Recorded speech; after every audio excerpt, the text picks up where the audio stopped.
UP के चुनावी महाभारत पर लखीमपुर खीरी के चीरहरण कांड पर सियासत गर्मा गई।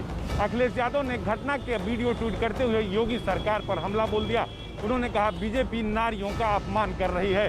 अखिलेश यादव के इस हमले के बाद भारतीय जनता पार्टी के मंत्री मोहसिन रजा ने सफाई देते हुए कहा कि बीजेपी कार्रवाई कर रही है, पूरे मामले में पुलिस एक एक बिंदु पर जांच कर रही है।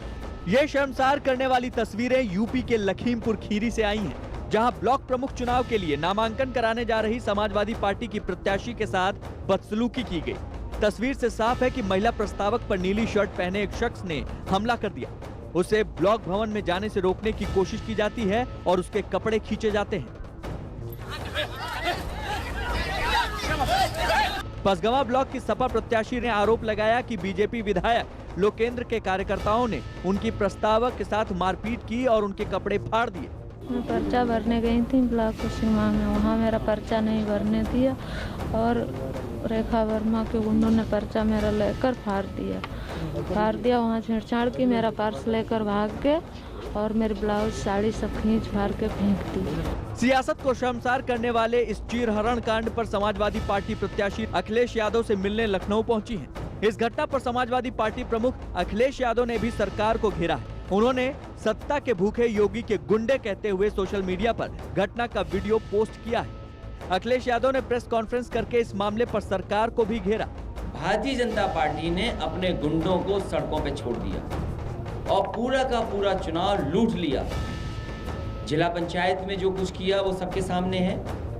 उससे भी एक कदम आगे निकल गए ब्लॉक प्रमुख के चुनाव में। हमारी बहन को अपमानित होना पड़ा, उसकी साड़ी तक खींची। याद रखना, जिन अधिकारियों ने इस तरह का काम किया उन अधिकारियों का भी हिसाब किताब किया जाएगा समय आने पर। हालांकि अखिलेश यादव के आरोपों पर सरकार का कहना है कि ये सब निराधार है और पुलिस हर मामले में ठीक तरह से कार्रवाई कर रही है। ब्लॉक प्रमुख के चुनाव को लेकर जो अपने प्रश्न उठाया, ये आरोप ही तो लगा रहे हैं, इनके पास कुछ है ही नहीं। जिस तरह से कल इन्होंने जो आरोप लगा रहे हैं, मैं उसका आपको बता रहा हूं कि उस आरोप का जवाब तो इनके ही प्रवक्ता दे रहे हैं। खड़े होकर अगर कोई आधिकारिक तौर पर अपनी बात कर रहा है, कोई भी हमारा कार्यकर्ता, और वो जा रहा है पर्चा भरने के लिए, तो उसको इनके प्रवक्ता रोक रहे हैं और कह रहे हैं तुम कब से गुंडाई करने लगे। लखीमपुर चीरहरण कांड की गूंज सिर्फ यूपी तक ही नहीं बल्कि बिहार तक भी पहुंची।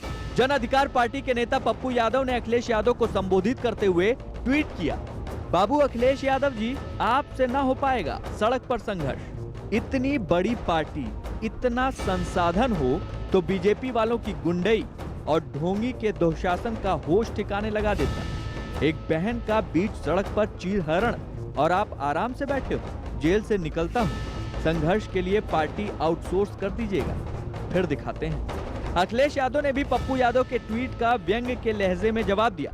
पप्पू यादव ने एक व्यंग किया कि बाबू तुमसे ना हो पाएगा, आप तो घर में बैठे हुए, मेरे पास इतने संसाधन होते तो मैं जाने क्या कर देता। हाँ, हम पे तो नहीं हो पाएगा। उत्तर प्रदेश के ब्लॉक प्रमुख चुनाव में समाजवादी पार्टी और बीजेपी की सीधी टक्कर है। बीएसपी पहले ही इस चुनाव से किनारा कर चुकी है, लेकिन इस बार यूपी में चुनावी संग्राम जोरों पर है।